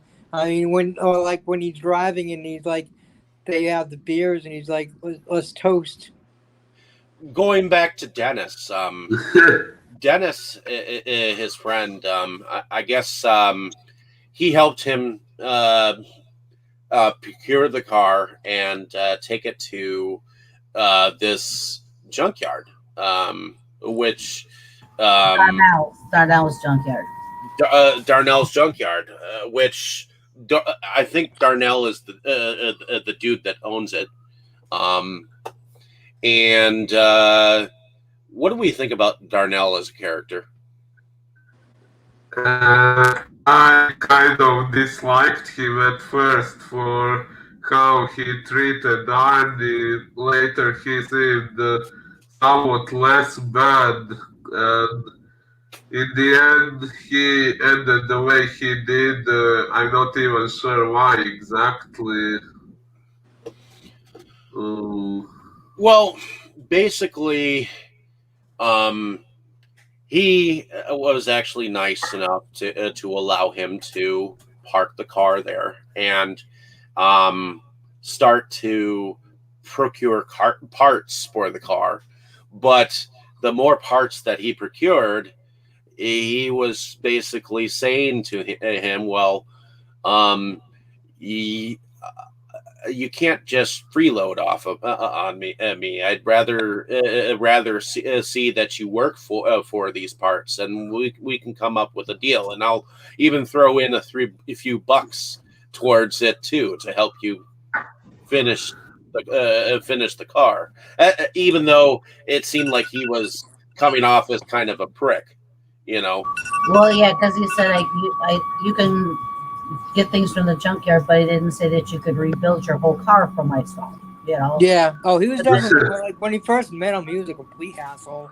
I'm like, he was just like he's like calling him names and he's like in his face and he's just like, no smoking and I loved how the was like, "Oh, sir, they're smoking over there," that was pretty fun. Sticking up for his friend again. Yep. But yeah. At that point, I really hoped something would happen to him. Well, I actually feel kind of bad for him to what happened to him. Yeah, yeah. Eventually, yeah. Because after that burning down of the gas station, that car came back smoking still. It was still destroyed somewhat on the outside. So he thought that somebody had actually done something to the car. So and driven it because something had happened in the shop before. So he took his shotgun and investigated. Yeah, so he was actually looking out for Christine. So yeah, I think Christine definitely got it wrong killing him because he was actually looking out for her. And why did he was standing there talking to another mechanic, actually saying that Arnie was getting to be kind of a good with cars, you know. Yeah. Yeah, so why did he actually get killed? I didn't understand that. Yeah, I agree. It's like I think I'm not sure why Christine killed him because said he was like checking her out and thinking that someone had stole the car because he found out he's like the owner was somewhere else and here's the car coming back by itself. Well, I don't think that Christine expected somebody to be there when she returned. Number one, and she returned in that kind of a bad. She killed him, I think, just because he was in the wrong place at the wrong time. Yep, wrong place, wrong time, and like unfortunately, there can be no witnesses. No witnesses. Yeah, okay, that makes sense. I think unfortunately that it was very unfortunate that he got killed, but I think you guys are on the right track. I think, she got back there not thinking anybody would be there, and he was there, and he actually went and sat at her. Well, she can't put herself back together if there's somebody that she doesn't know sitting in her. So why didn't she put herself back together before she got back, though? I mean, good question. I mean, that garage doesn't have any special power. It's not like her coffin for a vampire would have to go back to the coffin or whatever. So not sure why she wouldn't fix it. That goes back to the odometer. Because every time she goes and does something, that odometer goes backwards. And as it goes backwards, it's taking her back to her beginning. Yeah, I get and that. That's where I think that odometer is a big part of how she regenerates herself. Every time that odometer goes backwards, it's taking her back to her beginning. So she has to re-put herself back together. Oh yeah, and ultimately after that death, we get the whole phone call that the girlfriend and actually I should back up a little bit because Dennis, we have to talk about Dennis when he was in a football game. After he hadn't seen Arnie for a little bit, he noticed Arnie with Christine kissing the girl that he had tried to speak to by his jock buddies, teasing him. Why don't you go ahead and speak to her? And he's like locking lips with the girl. Arnie is, and he's noticing that this, and it's at this point in time that he gets creamed by the other team, and he is literally told that he will probably never return to football. Yeah. So, which is another thing, but still, he being the friend, the girlfriend calls him and. They have a moment where she asks him about the history of the car, and he basically, this is where we get that little bits of history that he found out from the guy, and the way that he says it is actually kind of sad because the daughter died from carbon monoxide, and so did the wife. So, no, the daughter. So did he. The daughter choked to death. And then Which- the wife did the carbon monoxide, and then Roland told his brother to get rid of Christine, and she came back, and Roland's brother, died in the car too from carbon monoxide. Yep. And the parents were told this too, which was one of their biggest concerns about him buying this car. And I don't think they didn't know about the wife and the kid. They knew about the former owner. Correct. That's all they knew. But the fact that this history exists with the car is enough to present that there's something definitely off about this car, you know. Yeah. Yeah, definitely.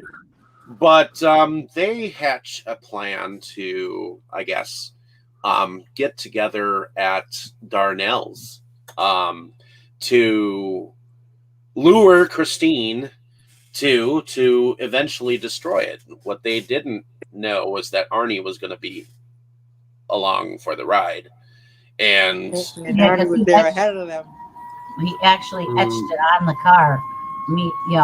Darnell's in the time, so he defaced Christine. Yeah, and, I was thinking the same thing. And Lisa, how do you know that Arnie is going to show up?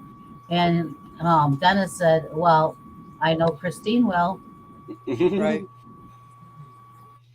So ultimately, he gets into this bulldozing truck, and basically tells the girl to go towards the office. She's midway, and the headlights show up, and that's that like, oh shit moment. Run. So Dennis is basically the hero of the story, basically. And he basically bulldozes and protects her, but ultimately he bulldozes the shit out of the car, and we get that ending where it's all like in this like box, and you get that perfect part where the guy starts to walk by with that old ass music playing from the boombox, just to have them reminded of the music. Make you think that Christine's coming back. Yeah. And then she turns and says, "I hate rock and roll," and I was like, "Hey, don't blame rock and roll." And then you see that little piece move on the the block. Yeah. But just to go back to the scene about when they were destroying her, the one scene that's actually very showing the love between Arnie and Christine is when he crashes into the office, and Arnie flies out through the windshield, and he's laying there, and he takes that piece of glass out of him and puts his hand up on the car, his bloody hand, and he's feeling the car, and like as a goodbye. Mm-hmm. And then right afterwards, you get the song that plays through, and I think this song plays throughout the film. It's "Forever, My Darling." Forever, my dear. Her rampage on her by herself to destroy Dennis and Lee. Now going back to when the car first showed up when she was going to the office, and she came after the girl. That jump when she like jumped and the car was after her, and jumped up top and was hanging on by the tires or whatever. That was pretty awesome. That was an awesome scene. Just like jumped right up, almost like a superhero. Yeah. It was great. It was a great scene, and of course she fell afterwards because the tire fell down. But it was definitely a great scene. I just wanted to mention that. She didn't let Christine get her. She was pretty athletic. She was pretty athletic. She was definitely after. I thought she was gonna die. I do think that she was a very pretty girl. Oh yeah, definitely. Looked her up. She's a model, actress, fitness person. She's 10 years older than me, and she doesn't look it. One thing I Uh, did want to mention is that apparently she was a vegan, and a vegan at the time. So, Ooh. when they went and got those drive-in burgers, yeah. you know what that only was? That was only like buns and the bread. So when she took a bite, there was no meat in it.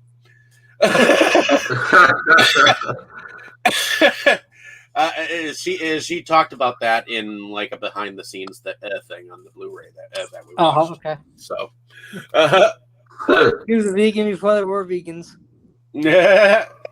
but in any case, so at this point in time, I think we can talk about production. What did we think about the production value of this film? Boris, why don't you start? Well, I think it's pretty good. It had some pretty awesome effect, especially the scenes of Christine self-regenerating. That was pretty good. And oh, I liked the explosions and stuff like that, as you can imagine. Yeah, I can definitely imagine that. You were probably saying "Spoodow." Oh yeah, many times throughout the movie. Spoodow! But evidently, there's a Plants vs Zombies like YouTube thing that Boris The video game. used to watch. Yeah, and there's a Oh. creature that's called Spoodow, correct? Something like that. Actually, I think in the second game, which I didn't play and don't know that much about, I think that was when they introduced a creature that was actually called Spudao. But for me, it began with the first game and with a YouTuber that I was a huge fan of at the time. This guy called Dainbo, he is also the creator of The Annoying Orange, if any of you are familiar with that. He and his brother had a gaming channel, which maybe they still have it actually. And Dane was playing this game, Plants vs. Zombies. And yeah, there was this one plant, potato wine. And when the zombie touches that wine, the wine explodes and takes the zombie out with it. And this down appears on the screen. It's kind of like an explosion sound, kind of like boom, but here it says down. And then whenever while Dane was playing the game, he was recording the screen and his voice commenting on the game and saying a lot of goofy stuff, but no matter what he was talking about at the moment when a potato mine would explode, he would pause whatever he was saying and he would yell, Spoodow! And most people who were watching those videos found it very funny, myself included. And it kind of became my buzzword and it stayed with me. Like whenever I see something get broken by accident, either in real life or in movies, I say spoon up. And well, even if it's not an accident, if it's like in this movie an explosion, like some serious material damage, when it happens, I just say "Spoodow!" But in any case, I like the production value of this. When it comes to the car regenerating, I guess what they said they did is they reversed the camera angles and they put one of the cameras upside down in reverse, and I guess that's how they somewhat got that that regeneration mode. So I love that part. I love the part about the speedometer now that I know about it. The fact that it's taking it backwards into the past when it's regenerating, and I guess I love that. I do love that moment when he's like, "Just show me," and it's it's a relationship with a car in every sense of the word. If you were to be obsessed with your own vehicle, this is it. This is the movie to show that, So, what about you, Tammy? What did you think about the production values of this film? Well, I thought it was really good, like you were saying about the odometer. If you notice in the when he crushes it, and Yeah. it has a picture of the odometer, and you just see it go the last zero, and it's all zeros. Mm-hmm. So, and that's when she finally stops regenerating, because now it's all the way back to zero. But yes, when we watched behind the scenes, the gentleman that was the stunt guy that was driving her when she was on flames was talking about how difficult it was to do that scene because they had the windows all blacked out, and he was in a full suit, a full fireproof suit, and he's trying to drive the car with the flames. And they said that they had to redo that scene like 3 times because of all the flames and everything. The car actually died out. I But go ahead, Boris. Sorry, I wanted to say I wonder how many cars they had to actually slow down in order to make all that happen on screen. Well, according to Arnie, they actually had several different cars, from what I understand. That's the Darnells. They said that they used half of it for storing and making the cars that they needed and setting them up.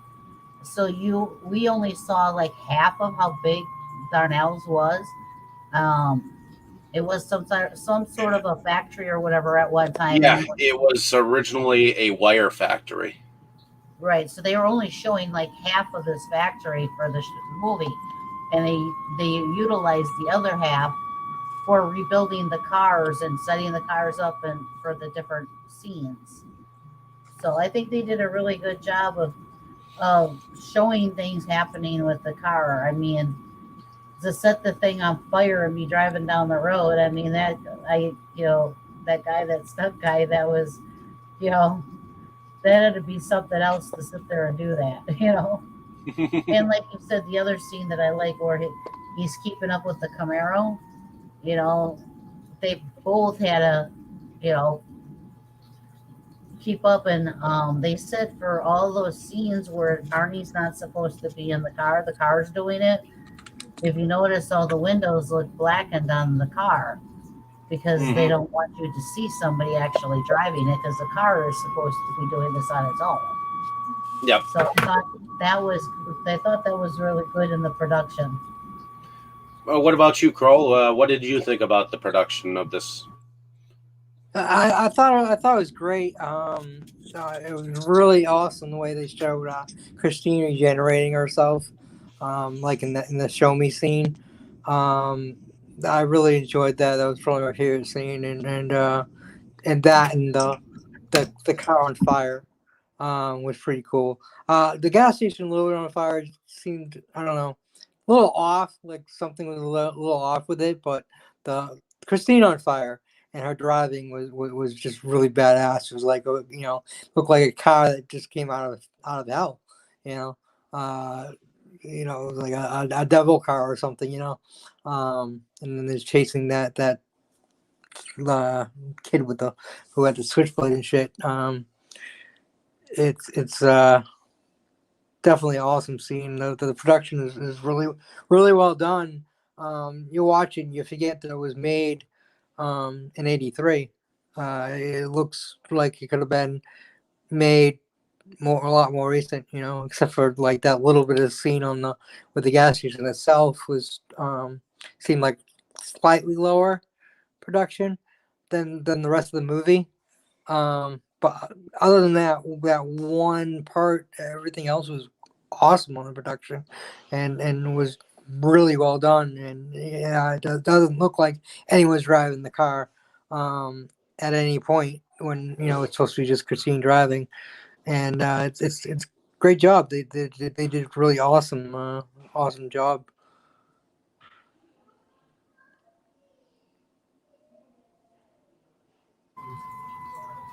Can't hear you.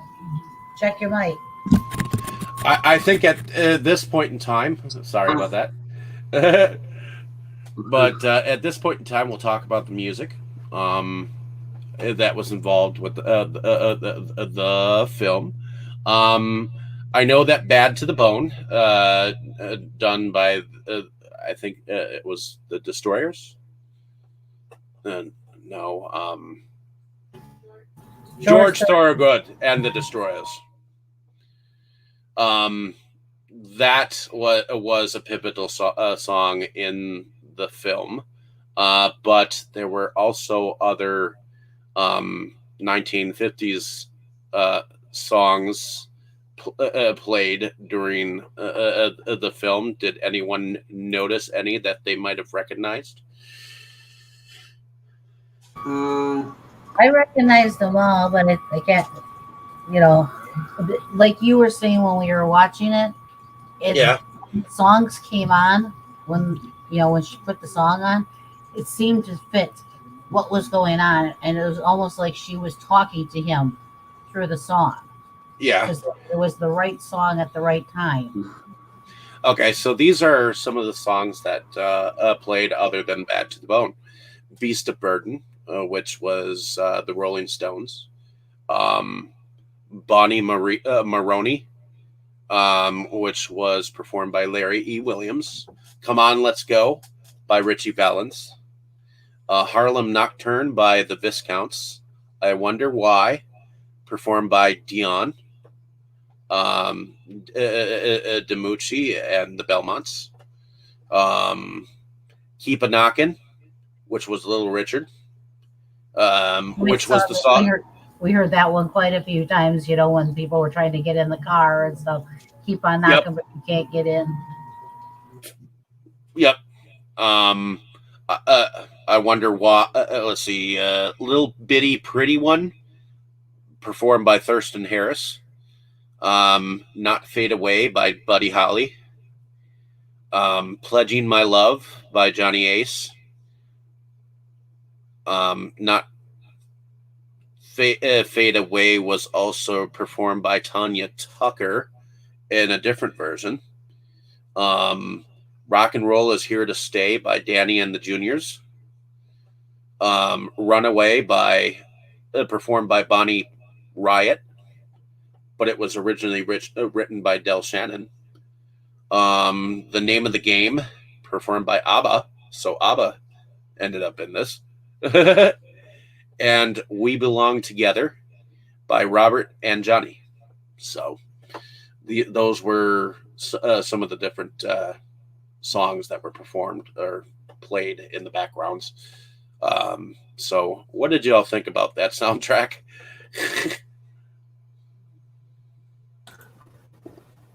Well, I wasn't familiar with those songs from earlier, but they seem pretty okay. I like the music here. I thought that this film was definitely very music centric, because Christine had a dialogue in a sense, as if she were like a person. And when she spoke to you through the songs. And if she didn't like what you were doing, she played a song and then killed you. If she loved what you were doing, she definitely showed that love. So Keep it knocking, but you can't come in. I love when she played that one. Oh yeah, but yeah, the music needed to be talked about. I mean, there wasn't really a score per se that I could pick out. I think it was more 1950s music and the Bad to the Bone music. So, um, but I thought it was very music centric, and the music was used well within the film. Um, Going into favorite scenes now. Let's start with you, Tammy. What was your favorite scene, if you had to choose one? If I have to choose just one, You could choose a couple, but if there was a favorite scene, what would it be? well, there's actually three. Like when he says, "Okay, show me," and she Yeah. just, you know, rebuilds. My other one is with her in the Camaro, Okay. and the third one is when she's totally on fire and going down the road. I think that looks just so wicked. And if you've got the right um, disc or whatever, the way some of them are a lot clearer, or the movie when you're watching it, and when she's going down the road with that fire and the lights and stuff, just it looks so cool. So those are my three. Okay. What about you, Boris? What is a favorite scene from this film, if you could choose one? Well, there is one that I liked. It's not my top favorite, but I want to mention it when Arnie was having an argument with his parents, and when his father tried to make him apologize to his mother, but Arnie just stood up against him, even fought physically.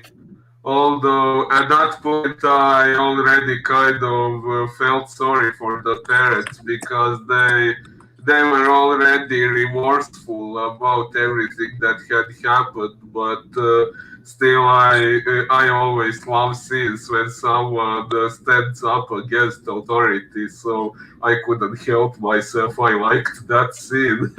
Yeah. uh, We're not gonna take it. No, we're not gonna take it. yeah, but Either my that one or top parental favorite. guidance. Parental guidance is one when I got mad. I used to play parental guidance by Judas Priest. I'm sorry, which song? Parental Parental guidance guidance. by Judas Priest. Oh, uh, yeah, but my top favorite scene would probably be the gas station, that big ass explosion. I couldn't help loving that. Yeah, Okay. you like explosions, don't you? Oh, yeah, Spunow! I'm sorry. What about you, Krol? What if there was a favorite scene? What would you take from this film? Well, I do want to go back to the music real quick. I actually loved all the music, knew just about every song that played, and it's definitely fitting. Definitely showed her personality. Like I said, I really loved when she said, "Keep a knock, but you can't come in." That was really funny, and I enjoyed that right from the get go. The Bad as the Bone was just the absolute perfect song to play in the start. So really thought that they did a great job with the music and showing her personality through the music and everything. And that was great. I sang along to a few of the songs as well. Um, and as far as scenes, I definitely agree with Tammy on the show me part, like with the car, Christine fixing herself and the car on fire. That scene was just absolutely bonkers. It was so awesome. But I want to add one other scene that I thought was really great was in the garage at the end when they're trying to kill Christine, and she comes at him, and it looks like her her whole hood is like a giant mouth with metal teeth and shit, and Mhm. you know, she's like looking at them like she's gonna eat them or whatever. And I just thought We that scene talked was, about that in the behind the scenes that they did that on purpose yeah, I because they really, wanted to make her look like that. It was one of the behind the scenes things that they talked about. I thought yeah, that was cool. I really thought that was awesome. Yeah, I figured they must have did that on purpose. That wasn't something that was just accidental because it was just so badass looking. It looked just like a monster, a metal monster, gonna eat them or whatever. So it really fit. One thing I want to point out, you notice in that scene when they're trying to kill her, Christine doesn't even seem worried about him trying to kill her. She just wants to kill the girl. Like she really has it out for other women. Like that's her top priority. She doesn't care if she's in trouble or anything. Like her top priority is to kill the girl. Like I think she blamed the girl for why Arnie yeah, died. yeah. I think so too. But I mean, really, it was Christine that did it because Christine's the one that drove through the building and Arnie went through the windshield, so it was really Christine that did it. But yeah, she Yeah. in her mind she blamed the ex-girlfriend. Although there is one thing I would like to say about that scene, that's the part that I didn't really understand about this movie. Like earlier, whenever Christine killed someone, she was on her own without Arnie inside. So why exactly was Arnie there in that garage? It's like he was there so that he could get killed. Well, I think Arnie was just as mad as Christine was that his car was defaced like that by his friend, and he was already at the point of no return. He was just gone and totally in love with his car and beyond reality. So he wanted to be there when Christine took care of them. You know, he wanted to be there to to see his the girl and his ex best friend get killed. Like he was just gone. And I think that's why he was there, as to witness what was going to happen and ended up killing him. Huh. The only other thing I gotta say that, music wise, there would have been one other song that I think would have been really cool for this movie. Queens, I'm in love with my Oh, oh yeah. When you said there should have been one more song, I immediately thought you probably meant that one. As I think far that as song would have fit. as far as my favorite scenes, I would have to say that "Show Me" is definitely a cool part, but I think one of the scenes that hasn't been mentioned really all too much is I would have to say the bullying, the part, in fact, where the bully actually gets killed. I liked I know that you liked the car that was on fire, but I liked the fact that he was running like a pussy. He was basically scared out of his wits running down that road. That part really it really got me. But I love the whole relationship, the whole fact that you don't have to be the only one that has a relationship with your car. Your car can have a relationship with you. And one of the things that they said in the behind the scenes was that the director told the actor who played Arnie to treat that scene like as if he were about to see a striptease.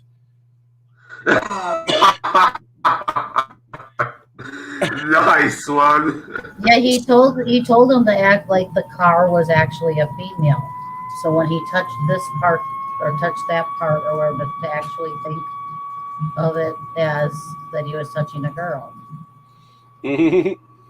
So, Okay. other than that, I think that's pretty much it. Normally, I'd go into goop scenes, but I don't really want to give too much about this film this time. But I think that's pretty much it, ladies and gentlemen. So let's go around and see exactly who we are. So, Tammy, why don't you tell us a little bit about yourself? I know this was your pick this week.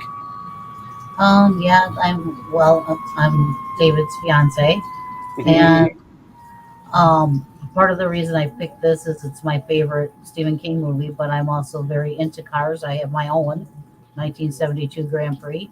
I wish she could do what Christine does, but and as far as I am a collector somewhat of my own of movies and of music, so that's about all.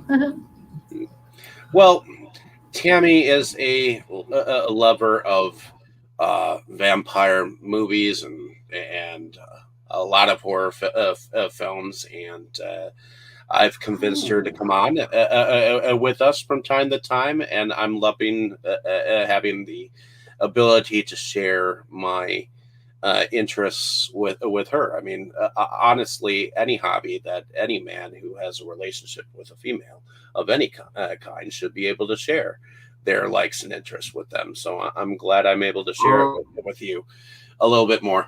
So. Now I just got to get you into cars more, like I like cars. Well, yeah, that's actually one thing I wanted to say about this movie. Like, if you're in a relationship, it definitely be with a person who supports what you like, not like what the girl did in this movie when she tried to get the guy to get rid of the car. Like, if you love someone, you don't try to make them get rid of something important to them.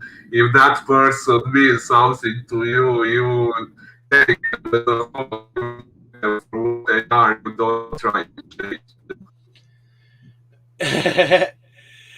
So, Boris, why don't you tell us a little bit about yourself and what you do?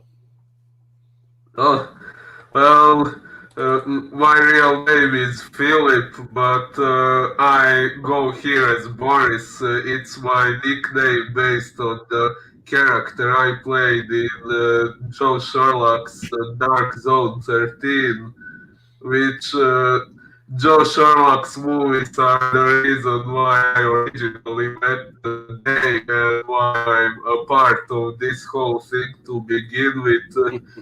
I'm from Croatia, and some of you may know English is not my first language, so sorry for any imperfections in my spoken language. Uh, I love how I'm you speak. Oh, thank you.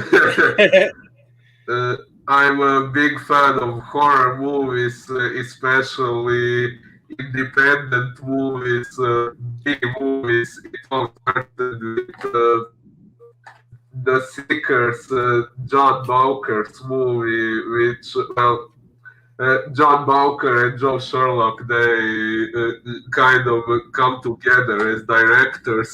So when I say Joe Sherlock's movies, I also mean John Bowker's movies. Yeah, that's the movie it all began with, and thanks to those movies, I met Dave and became a part of all this. I also, well, like I said, a big fan, and also I'm a writer. I recently published a horror poetry book on Amazon. And now I'm trying to publish a short horror story that I recently wrote. and I have an unpublished satanic horror novel, which I also hope to publish soon. And I don't know what else to say, but if anyone wants to know anything more about me, feel free to ask me. Okay. Over to you, Krol. Why don't you tell us a little bit about yourself? Well, I'm disabled, so I don't work. But I used to be a cab driver, so obviously know what cars, at least driving them. Um, and I love movies, love TV shows, love discussing movies and TV shows. So when I had a chance to come on this podcast and do that, I was jumped at the chance because I love doing that. I Well, love thank you watching. for coming on. I know this is kind of early for your sleep patterns, but it's been a pleasure having you on. Yes, I'm a night owl. Who? Borrow Hoot, that hoot. word. I go I go by Krol because I had a wizard in EverQuest 1 and EverQuest 2, and his name was Korra.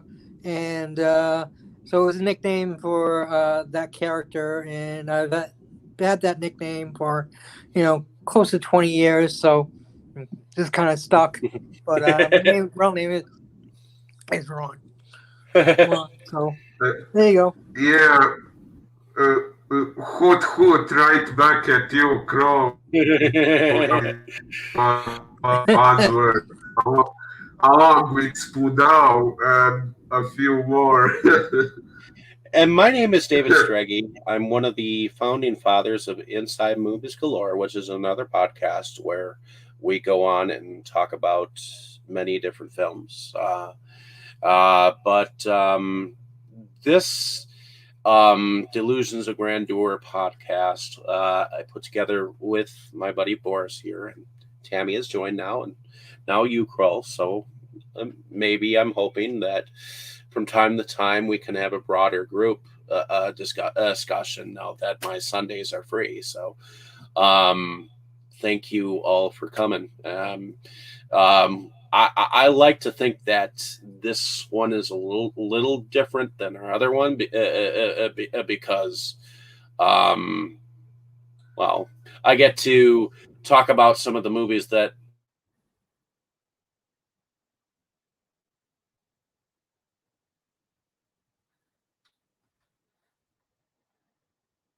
Oh. Dave, you cut out. Yeah, I cannot hear either Dave or Tammy. Yeah, I Their can't either. pictures, yeah, their pictures are frozen, and I cannot hear them at all. What's going on? Yeah, some kind of production problem. Our production isn't as good as the movie was.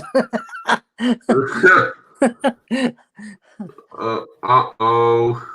Yeah, maybe it's their What the rider or hell? something. I don't know.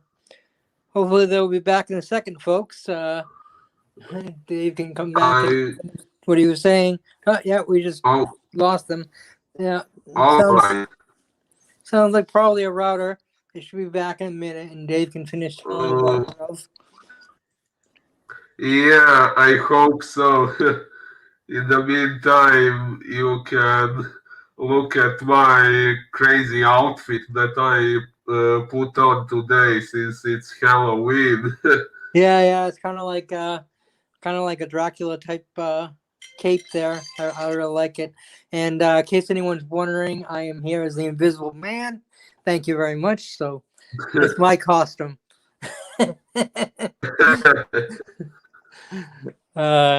When there was a birthday party earlier in the month, and people were dressed up, and I said, "Yeah, I'm here as my younger self. I'm a couple weeks. I'm here as my couple weeks younger self." I like to be nice and creative when I make my costumes. Younger self, and now I'm the Invisible Man. So very, very inexpensive. Fortunately, being an Invisible Man in person is not quite as easy as it is on camera. Well, It would be cool if you sometimes made yourself more visible for us here.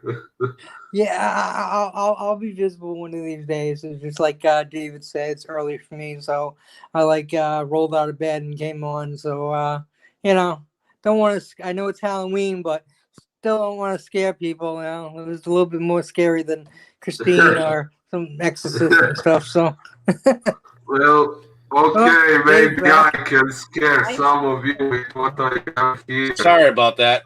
Our internet got lost for a moment, but That's what I said. I said your net probably went out. Your internet went spooed up. yeah, maybe it was because I was talking about Christine earlier. But anyways, Or maybe I like to think that this is a little bit of a different podcast. I'm able to choose the ones that we go ahead and forward, and I want to put out one that has to deal with a car. Believe it or not, right back at you, Tammy. It's, I believe, I had it here. I believe it was called Super Hybrid. It was a movie that we watched a little bit ago, and it was about an alien car. And it reminded me of Christine. And then after that, I was thinking, since Krol has joined us from these last two times, I was gonna suggest us to watch the original Star Wars. Yeah. I was even thinking of hosting one and doing Revenge of the Sith. Because that's my favorite of the Star Wars movies. I mean, I love the originals. Don't get me wrong. Well, Return of the Jedi was my favorite. If we could cover the first one first, at least, that would be great. Yeah, that's cool. I'm up for anything Star Wars. And then I figured we'd have you on for the Revenge of the Sith, and then when Christmas times rolls around, we'll do the Star Wars special. Oh, that should be interesting. The Christmas special? That way you can be involved in a Christmas special discussion.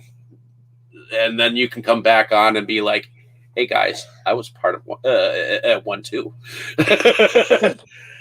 So, but I figured that, and then we can go back to like Star Wars 2 or later on. But I know that Boris wants to at least cover the last Omen that we didn't. Yeah, that one, and there is also a very obscure Tamil remake of The Omen, which I would also like to get to.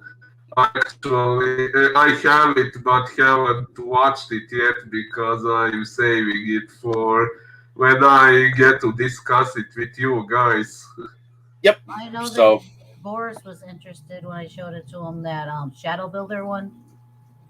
Yeah, we could definitely cover that sometime. But Christmas is going to be coming up soon here too, so we're going to have to think of some Christmas movies. So we're going to do Santa Dog. Santa Dog? What?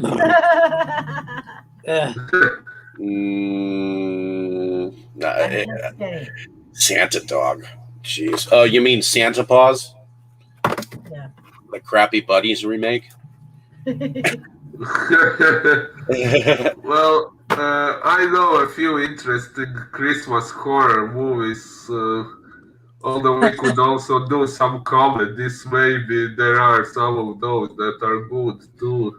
I have a few up my sleeve that I can suggest, but I figure maybe we can get into since now there are 4 of us. There are more people involved, so the direction that we go might be a little different.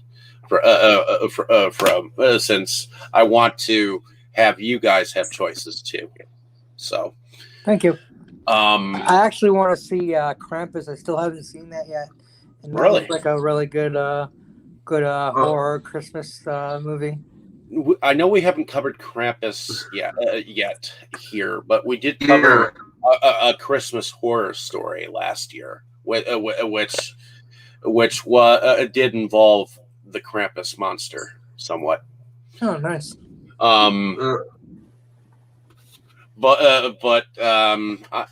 I can see us covering Krampus again. Well, I covered it with the group some time ago, but I wouldn't mind revisiting it. It was a fun film.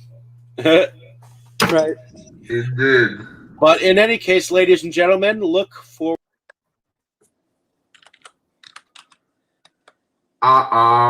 He disappeared again. Hey, I'm the Invisible Man. That's my stick. Yeah, bloody hell. He's trying to steal my costume. The Incredible Disappearing Dave. Oh, it did. Look forward to a conversation next week on Super Hybrid. Apparently, the movie doesn't want me to talk about it. So, No. but in any case, like, share, subscribe, and hopefully you have enjoyed every discussion like we have. It did. So enjoy and just go out and check out Christine if you get a chance. If you haven't seen it, at least admire her. Yeah, and happy Halloween, everyone. Happy Samhain and happy Halloween. Definitely. All Hallows Eve, happy Halloween.